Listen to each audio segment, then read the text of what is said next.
Hello everyone and welcome to a new development vlog for Aquanox Deep Descent.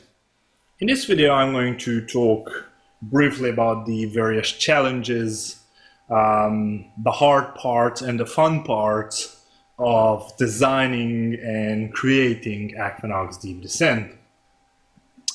So primarily Aquanox Deep Descent is an underwater game.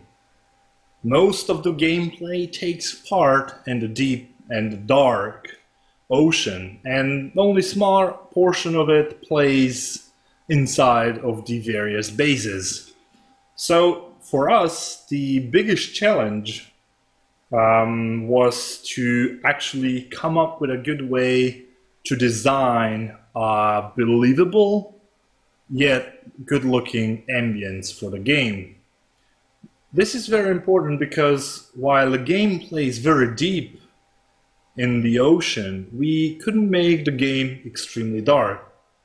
That would have been probably the most realistic approach, but in our case, making the entire game pitch black would make the game not exactly fun.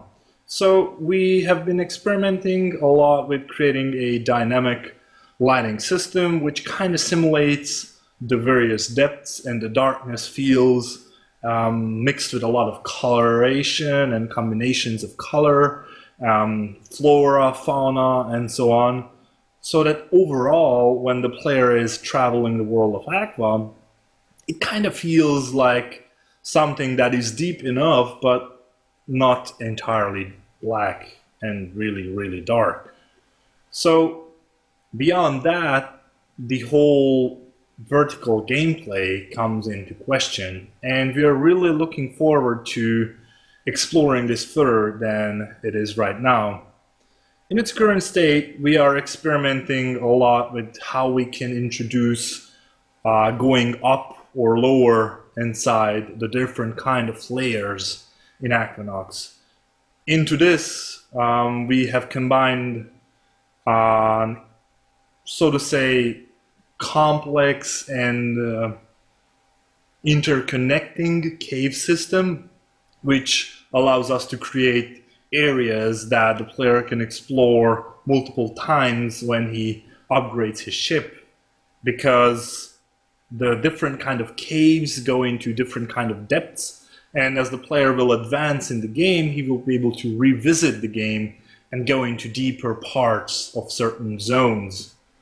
And all this combined into a dynamic system, which we are putting as another big challenge for us, because what we are trying to achieve is to have as little loading screens as possible, because we don't want the player to spend, I don't know, 10% of the game sitting and looking at loading screens, because no one really likes sitting and waiting and looking at loading screens.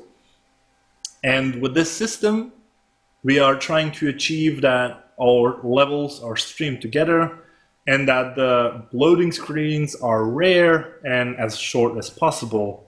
We are, after all, trying to achieve an interesting, intriguing, and rich in content world worth exploring.